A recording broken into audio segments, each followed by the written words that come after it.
Selanjutnya kita lihat perbedaan memang menyata pegang bahwa oh di sana teratur, di sana rapi, di sana bersih. Iya, memang ya di sana teratur, rapi dan bersih. Sebabnya adalah kalau boleh kita sampaikan, negara ini maju, begitu juga mungkin Amerika. Kalau boleh kita sampaikan itu sebabnya karena aturan ada dan berlaku dijalankan bersama. Ya, aturan ada, berlaku dijalankan bersama. Kalau ingin kita terjemahkan negara maju itu Tengku, negara maju itu apa Tengku? Negara maju itu adalah negara yang memiliki aturan, bukan cuma memiliki tetapi dijalankan dengan amanah oleh penguasa, lalu dijalankan juga diikuti oleh rakyatnya. Jadi kalau boleh kita katakan, ya, negara maju itu apa? Negara maju adalah negara yang memiliki aturan, lalu dijalankan dengan amanah oleh penguasa, mulai dari atas sampai ke bawah, lalu kemudian diikuti oleh rakyatnya. Itu kalau boleh kita katakan negara yang maju. Nah, negara kita memiliki aturan sama dengan mereka, tapi belum sampai ke tahap selanjutnya. Jadi jangan bilang bahwa negara kita tidak memiliki aturan. Memiliki aturan, tapi mungkin tidak dijalankan dengan amanah oleh penguasa, lalu kemudian tidak dijalankan ataupun tidak diikuti oleh rakyatnya. Nah, dan ini nampak sekali perbedaan kalau kita pergi ke sana. Aturan itu yang mengikat kita. Jadi jak-jak berangkau, aturan itu kita harus tahu betul. Contoh saja, misalkan contoh kecil kami sampaikan, beberapa contoh kecil menunjukkan bahwa aturan itu sangat mengikat, sangat dijalankan dengan baik oleh rakyatnya dan oleh pemerintah. Orang yang tinggal di apartemen rumah susun begitu, dalam satu gedung itu ada beberapa puluh rumah misalkan, itu sampah itu sudah diklasifikasikan, sampah plastik, organik dan yang lain. Kalau kita salah buang sampah di tempat buang sampah, sampah plastik taruh di tempat organik, organik taruh di tempat plastik, itu akan ditegur langsung, ya, ditegur langsung, dan sampah kita tidak akan diambil lagi. Tanya kena bawa kuke sampah ron hanai cok pakan, salah peluk bro. Ya, dicampu bro di ron. Ya, bro plastik nubuh dalam tempat yang non plastik. Ya, gara-garanya. Kemudian kalau punya rumah sendiri, rumah tanya misalkan punya rumah sendiri, rumah yang bukan rumah susun, ya, itu ada tong sampah. Hari ini ambil sampah plastik, itu sampah plastik saja yang diambil, jadi peduk tong sampah plastik. Nyasalah peduk tong peduk tong yang lain kan tong plastik, maka hanai cok di sampah don untuk mengepadu uro kakek rumah don, ya. Langsung kena ya, hanya tertipu, ya. Langsung kena beli. Dicepu laju uronya. Rumahnya, rumahnya hanai cok sampah don. Contoh kecil. Kemudian aturannya juga. Sebelum saya katakan aturan di jalan, ya, ada aturan yang unik juga. Memancing contohnya, contoh kecil juga. Urun Tanjung Aceh galak ide, ya, urun Tanjung Aceh, saudara-saudara Tanjung ramai ide di Vancouver di Kanada dan juga di Calgary, tapi di Vancouver paling ramai. Itu lebih daripada 300 jiwa lebih urun Tanjung Aceh tadi. Dengan anak-anak saudara-saudara Tanjungnya. Ya. Jadi mereka suka memancing. Untuk memancing itu di contoh kecil daripada aturan. Untuk memancing itu ada SIM-nya, surat izin memancing. Ya. SIM, surat izin memancing. Tidak semua orang boleh bawa pancing kalau tidak punya surat izin. Kemudian tempat memancing, setiap tempat ada danau ataupun laut yang sudah diizinkan di sini boleh untuk memancing. Nyai nanjik berarti mancing. Banyak di sana, di laut-laut di sana dan di danau letak biang, ya, banyak kepiting, ya. Ikan salmon juga banyak, ya. Karena orang yang suka ikan salmon, Amerika khususnya Kanada paling banyak ikan salmon, ya, paling banyak di sungai-sungainya itu. Tapi tidak semua boleh dipancing di mana saja, harus ada SIM. Nah, kemudian setelah itu diatur lagi dalam satu hari berapa ikan boleh bawa pulang. Ya, kalau kepiting sekali memancing itu boleh bawa 3 kepiting saja. Dia boleh bawa biang. Lebih daripadanya ne puo kenangnya. Dari polisi harus bayar sampai 100 sampai 200 dolar. Itu lampang balung roh na lebih daripada heboh biang. Kemudian biang juga diatur. Biang yang mana yang boleh dibawa pulang, ukurannya seberapa. Enggak kecil-kecil bawa pulang enggak boleh.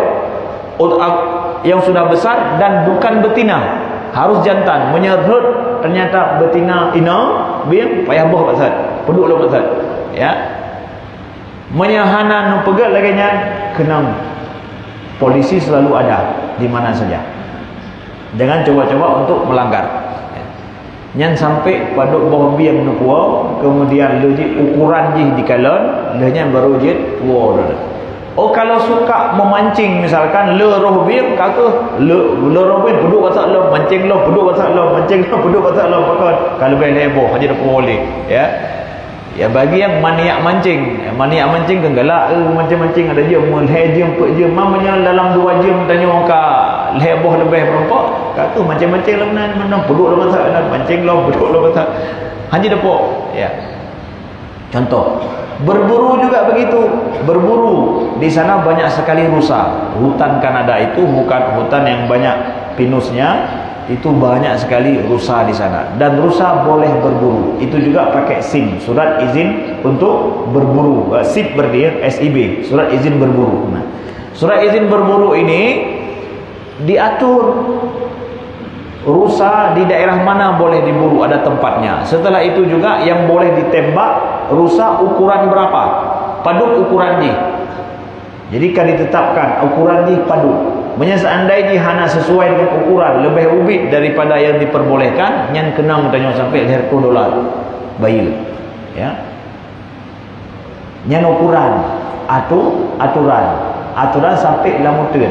Sehingga menyetajak lamutan tadi merupakan katanya rusa kadang seit. Bahkan nyo daerah tidak boleh berburu. Jadi rusa waktu kalau nurung hanayoi. Bahkan ino si hana tahu buru. Yang kelet rusa bak daerah yang bisa diburu. Ya, di sini. Kemudian uniknya di sana juga adalah rumah-rumah di sana dibuat dari kayu semua, dari kayu. Takalan dari beton, tapi sebenarnya dari kayu. Tiang listrik itu terpegat dari kayu. Jadi kan semen, tiang listrik yang kayanya. Tapi UBB tiang listrik kayu aja. Daripada iko, dari utun. Jadi mereka menebang kayu. Mankiban hanya menebang kayu. Diatur tahun ini daerah mana saja boleh ditebang, kemudian setiap ditebang ditanamkan 2 pohon setelah itu. Nah, sampai menang. Jadi hutan mereka adalah hutan yang produktif sehingga mereka mengekspor kayu. Jadi kayunya diekspor keluar, Tegar diekspor keluar. Tapi terus seperti itu. Ada aturan yang berlaku. Nyebal tanya le takoh koh menteng pula hana. Itu cara koh pula hana. Karena apa? Aturan tidak ada. Orang mau le tak kaya iko. Hai tiang listrik ibu gak ke kaya apa? Kaya tiang listrik iko sibak menan tiang listrik. Oh, tak tahu apa jalan mendungnya. Mendungna habis kaya apa iko.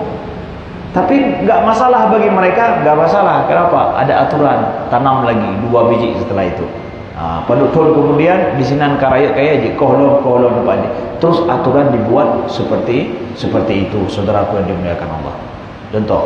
Kemudian selama kami di sana demi Allah, hantom pernah lontuan kalon iklan rokok tamu tempat ini.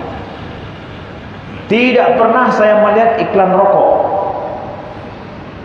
satu tempat pun, karena di sana dilarang untuk ada iklan rokok.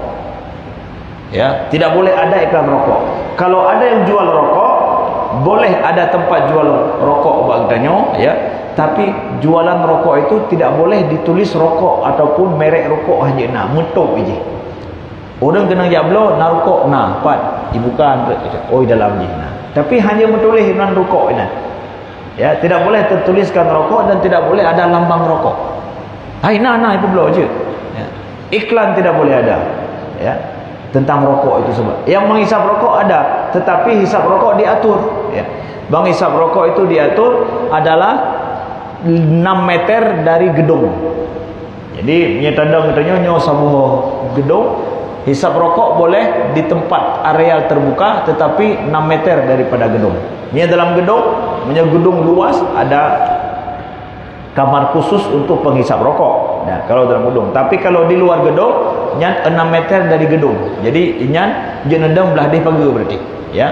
Belah deh pagar 6 meter daripada gedung, silakan pergi rokok. Hajat tahu dengan gedung, dalam gedung hajat pergi rokok. Begitu juga kafe misalkan ataupun di tempat JPI, nyan 6 meter dari tempat JPI nyan. Jadi JPI dalam rokok kupi nan pergi rokok ide. Di luar gedung 6 meter menyam terapi ya kata kat mana pergi rokok belah. Kenapa? Di luar gedung. Ya. Mempersulit manusia untuk merokok, ya. Jadi sulit untuk merokok. Hanya hitam tapi diatur saja. Diatur saja, ya. Merokok. Begitu juga alkohol di sana diperbolehkan. Alkohol diperbolehkan di sana. Tetapi susah kita mendapatkan orang mabuk. Kenapa? Diatur juga. Orang mabuk minum alkohol boleh di bar. Di bar-bar yang sudah diatur khusus ada bar, tidak boleh sampai keluar bar. Kemudian dilarang membawa alkohol kecuali disembunyikan di dalam kantong yang tidak ketahuan itu alkohol. Menyekena mepo, ya. Di tempat umum jelas-jelas tidak boleh untuk minum alkohol, sama sekali tidak boleh. Makanya di Kanada sulit sekali dan nampak orang mabuk buat jalan atau main motor dengan mabuk, sulit. Kenapa? Diatur sangat ketat sekali.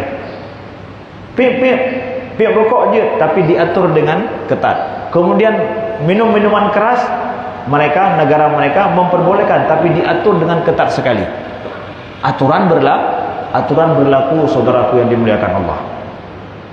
Jadi menyekalon bak kita nyonya iklan